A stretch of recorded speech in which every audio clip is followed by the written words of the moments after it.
Ouvrons notre Bible au livre de Psaumes 14, 15, 16. Psaume 14, 15 et 16. Du péché à la foi et à la résurrection. Du péché à la foi et à la résurrection. Psaume 14, portrait de l'impie. Portrait de l'impie. Ceci est une description de la dépravation de la nature humaine et de la corruption déplorable d'une grande partie de l'humanité. Verset 1.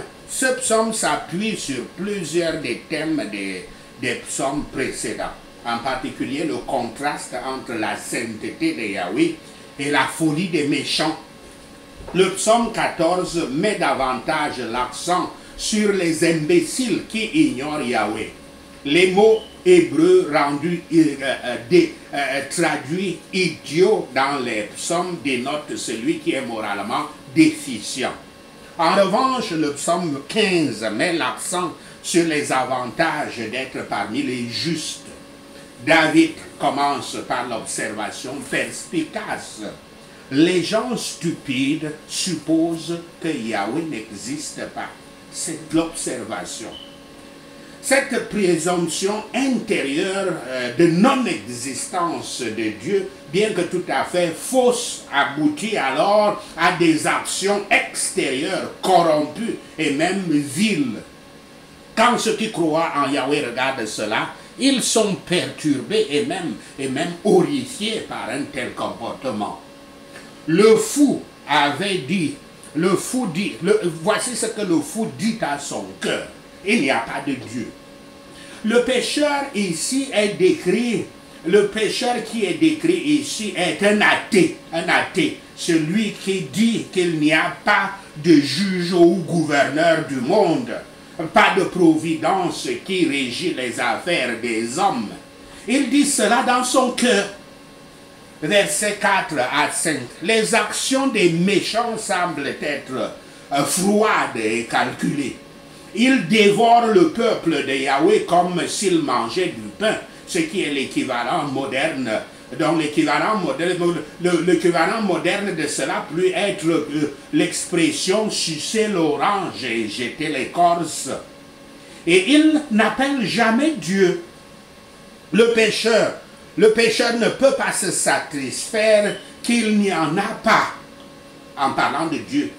Il ne peut pas se satisfaire qu'il n'y en a pas, mais il veut qu'il n'y en ait pas. Et il se plaît qu'il est possible qu'il n'y en ait pas. Et il est prêt à penser qu'il n'y en a pas. Il n'y a pas de Dieu. Voilà comment est son raisonnement. Le pécheur est vraiment un imbécile. Il est simple et imprudent. Et en voici la preuve. Il est méchant et profane. Et c'est la cause de son attitude. À partir de sa méchanceté, de sa profanité, maintenant il construit donc qu'il n'y a pas de Dieu. Pourquoi? Parce que Dieu lui demande d'obéir à certaines lois pour qu'il soit bon. Ces personnes sont également dépeintes comme instables. Bien qu'ils ne reconnaissent pas personnellement Yahweh, ils ne peuvent s'empêcher de voir que Yahweh fait une différence significative dans la vie des gens justes, dans la vie des croyants. Par conséquent, les malfaiteurs se retrouvent avec un sens d'effondrement. La parole de Dieu discerne ses pensées. Personne ne dira il n'y a pas de Dieu tant qu'il n'est pas tellement endurci dans le péché que le péché est devenu son intérêt, celui selon lequel il ne devrait plus y avoir personne pour lui demander des comptes. Parce que c'est de cela qu'il est question. Il est gêné que Dieu soit là pour lui rappeler de faire ce qui est bien. Il veut être libre de faire toutes les folies qu'il y a dans sa tête. C'est pour ça qu'on l'appelle un imbécile. La maladie du péché a infecté toute la race de l'humanité. Ils sont tous partis de côté. Ils ont tous dévié. Et il n'y en a aucun qui fasse le bien. Non, pas un seul, dit l'Écriture. Tout ce qui est bon dans l'un des enfants des hommes, ou fait par eux, ce n'est pas d'eux-mêmes, c'est l'œuvre de Yahweh en eux. Ils sont écartés du droit chemin, le droit chemin de leur devoir, la voie qui mène au bonheur, et sont tournés vers les voies du destructeur, qui est Satan. Lamentons-nous de la corruption de notre nature, et voyons quel besoin nous avons de la grâce de Yahweh. Ne nous étonnons pas qu'on nous dise que nous devons naître de nouveau. Ceux qui disent souvent né de nouveau ici et là ne savent même pas souvent ce que cela signifie. Et nous ne devons pas nous reposer sur rien d'autre que l'union avec Christ et une nouvelle création à la sainteté par son Saint-Esprit. Le psalmiste s'efforce de convaincre les pécheurs du mal et du danger de leur chemin, alors qu'ils se croient très sages, bons et en sécurité. Leur méchanceté est décrite. Ceux qui ne se soucient pas du peuple de Yahweh, pour les pauvres, qui ne se soucient pas des pauvres de Yahweh, ne se soucient pas de Yahweh lui-même. Vous vous trompez en pensant que vous pouvez aimer Yahweh, que vous ne voyez pas, alors que vous manquez d'amour pour les hommes de Yahweh que vous voyez. Et je cite cette écriture. Si quelqu'un dit « j'aime Dieu » et qu'il haïsse son frère, c'est un menteur, car celui qui n'aime pas son frère qu'il voit, comment peut-il aimer Dieu qu'il ne voit pas? Fin de citation, ça c'est une citation de 1 Jean 4, verset 20. Les gens courent dans toutes sortes de méchanceté parce qu'ils n'invoquent pas Yahweh pour sa grâce. Quel bien peut-on attendre de ceux qui vivent sans la prière? Mais ceux qui ne craignent pas Yahweh peuvent être effrayés au mouvement d'une feuille. Et c'est ça en fait, c'est ça leur vie déplorable. Toute notre connaissance de la dépravation de la nature humaine devrait nous rendre cher pour nous le salut de Sion. Le Sion, c'est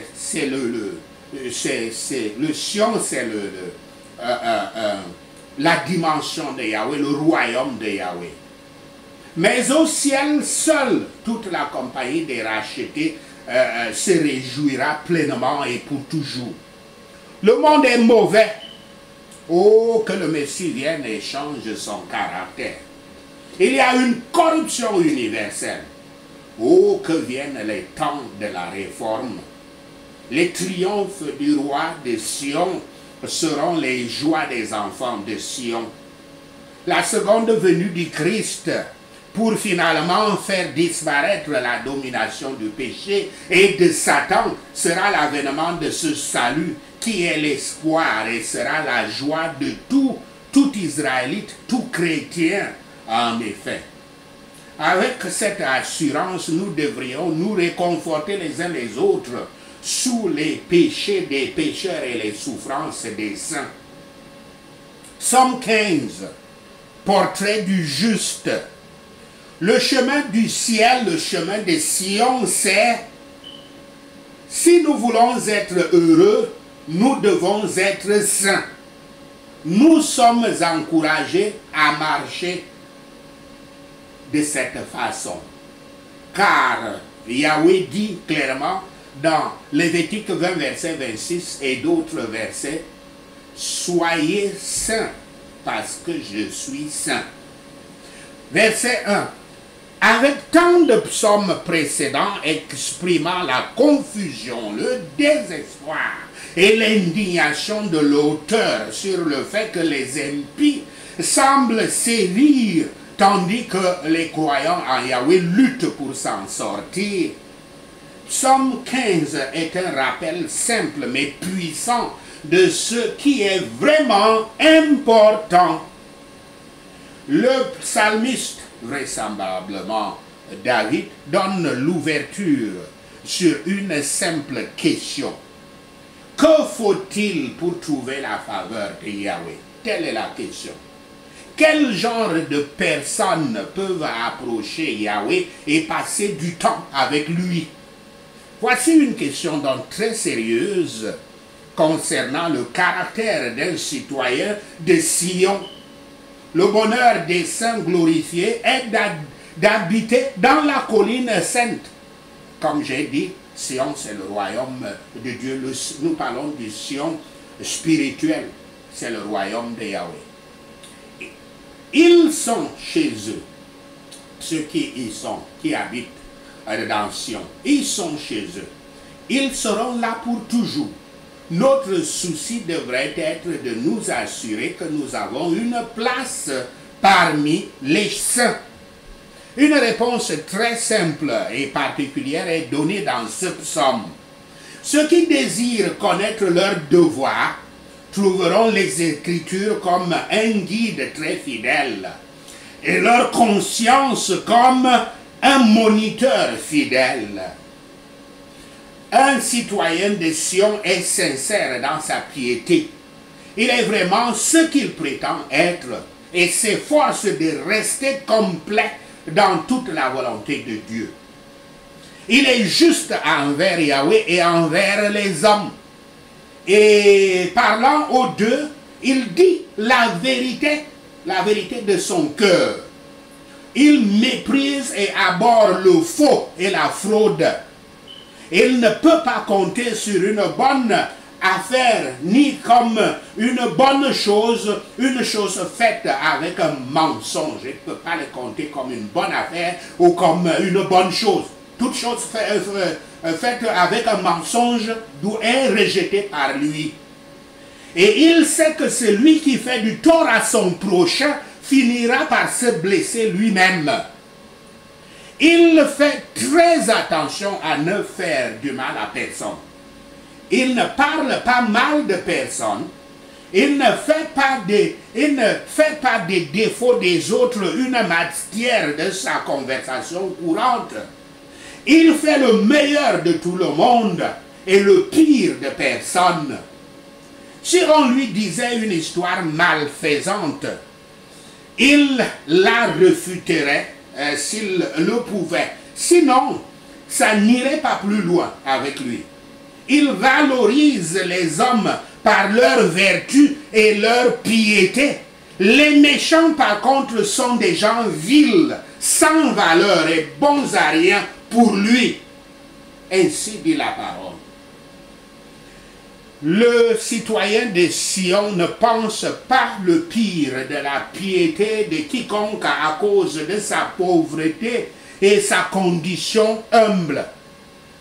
Il conclut, après avoir pensé que la piété sérieuse met l'honneur sur un homme plus que la richesse ou un grand nom.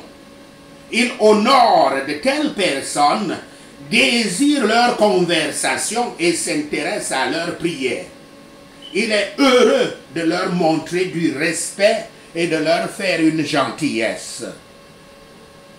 Pour cela, nous pouvons nous juger dans une certaine mesure. Même les hommes sages et bons peuvent jurer à leur propre détriment. Mais voyez comme l'obligation est forte.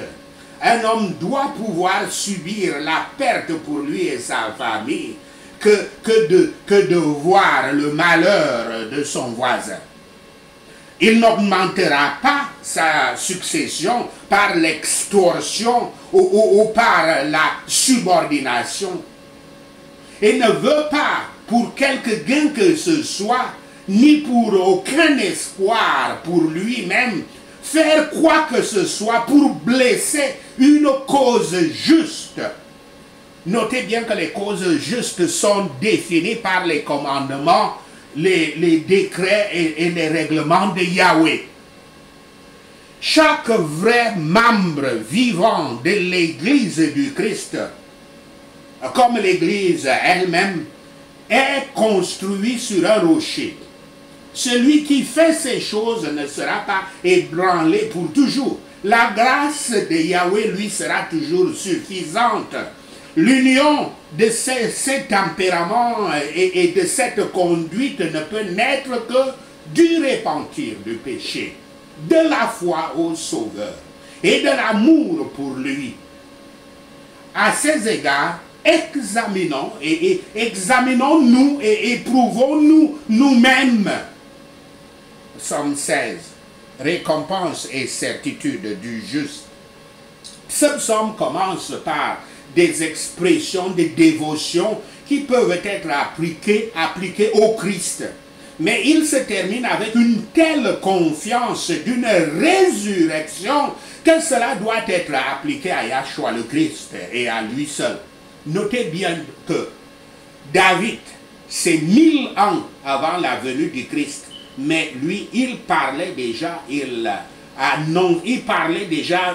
donnait déjà sa confiance en la résurrection, qui n'était enseignée nulle part auparavant. Versets 1 à 2. La suscription comprend la première mention du mot mishtam, un autre terme musical présumé mais indéterminé. Le mot apparaît dans les psaumes ultérieurs, les psaumes de 56 à 60, où David se décrit dans un péril personnel. Dans ce cas, David peut être confronté à une menace de quelque sorte, bien que dans la majeure partie du psaume, il exprime une confiance et un optimisme épatant. David affirme que Yahweh est son refuge, une image qu'il utilise fréquemment dans Psaume 2, verset 12, Psaume 7, verset 1, Psaume 9, verset 9. Yahweh est sa source solitaire de confort et de sécurité. L'expression de la confiance fidèle de David est si puissante que ce psaume est plus tard cité par l'apôtre Pierre dans Actes 2, versets 22 à 28, et l'apôtre Paul dans Actes 13, verset 35. Après la vie, la mort et la résurrection de Yahshua, les paroles de David sur la mort prennent une signification nouvelle et surprenante. Soyons attentifs à un problème de traduction de l'écriture au verset 10. Le mot hébreu Sheol ou Sheol, trouvé dans la plupart des versions bibliques actuelles, je cite les versions anglaises, ce mot qui signifie le monde des morts est traduit à tort comme l'enfer dans la version King James, ou bien tombe dans la version New Life, mais plus correctement comme le royaume des morts dans la version, le New International Version, la version internationale nouvelle, peut-on dire. David fuit, je n'ai pas pris les versions françaises, mais vous allez trouver dans ce verset 10, Somme 16, verset 10, vous allez trouver 1000 traductions du mot. Mais le mot Sheol le mot Sheol signifie le monde des morts. David fuit vers la protection de Yahweh avec une confiance joyeuse et confiante. Ceux qui ont confessé que Yahweh est leur Seigneur devraient souvent se souvenir de ce qu'ils ont fait et prendre le réconfort et être à la hauteur de cela. David se consacre à l'honneur de Yahweh, au service des saints. Nous devons être des saints sur terre, ou alors nous ne serons jamais des saints dans le ciel. Je le répète encore, notre Seigneur nous dit, soyez saints parce que je suis saint. Ceux qui sont renouvelés par la grâce de Yahweh et dévoués à la gloire de Yahweh sont des saints sur la terre. Être saint, c'est être à l'image de Dieu, suivre le Christ, être comme le Christ. Pour être capable de devenir saint, vous devez être totalement obéissant à Yahweh. Si totalement que les pensées de Yahweh à travers sa parole seront vos propres pensées. Les saints de la terre sont excellents. Mais certains d'entre eux étaient si pauvres et qu'ils avaient besoin de la bonté de David, que la bonté de David leur soit accordée. David déclare dans sa résolution de ne pas avoir de communion avec les œuvres des ténèbres. Il répète le choix solennel qu'il avait fait pour Yahweh comme sa portion, comme son bonheur. Il prend le confort du choix et en donne la gloire à Yahweh. C'est le langage d'une âme dévote et pieuse. Beaucoup prennent le monde pour leur principal, pour leur bien principal, et placent leur bonheur dans les plaisirs du monde. Mais quelle que soit la pauvreté de ma condition dans ce monde, il faut que j'ai l'amour et la faveur de Yahweh et que je sois accepté de lui. Il faut que j'ai un titre par la promesse de la vie et du bonheur dans l'état futur, dans Sion, dans le royaume de Dieu.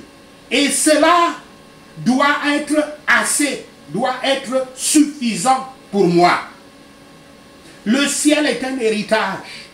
Nous devons prendre le ciel pour notre maison, notre repos, notre bien éternel et considérer ce monde comme n'étant d'autant plus le nôtre que le pays vers lequel nous nous dirigeons à la maison de notre Père Céleste. Ceux qui ont Yahweh pour leur portion ont un bon héritage. Retourne à ton repos, mon âge. Parlez à votre âme. Retourne à ton repos, ô mon âme, et ne cherche pas plus loin. Les personnes gracieuses, même si elles convoitent encore plus de Yahweh, ne convoitent jamais plus que Yahweh. Parce que vous voulez convoiter plus que Yahweh, par conséquent, vous rentrez donc dans cette folie dont nous avons parlé. Vous spéculez sur des choses que vous ne connaissez pas et vous rentrez dans la folie de l'athéisme et des péchés. Mais étant satisfaits de la longanimité de Yahweh, ils en sont abondamment satisfaits.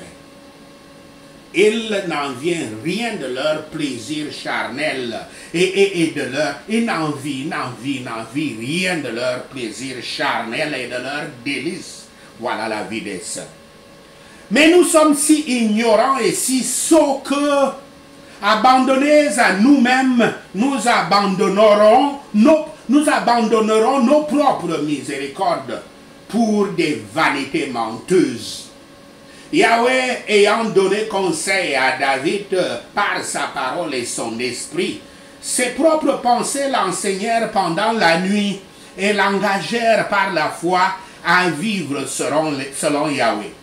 Les versets 8 à 11 sont cités par Pierre, comme j'ai dit, dans son premier sermon après le déversement du Saint-Esprit, le jour de la Pentecôte dans Actes 2, versets 25 à 31. Et il a déclaré que David parle dans ces versets, il parlait du Christ et particulièrement de sa résurrection.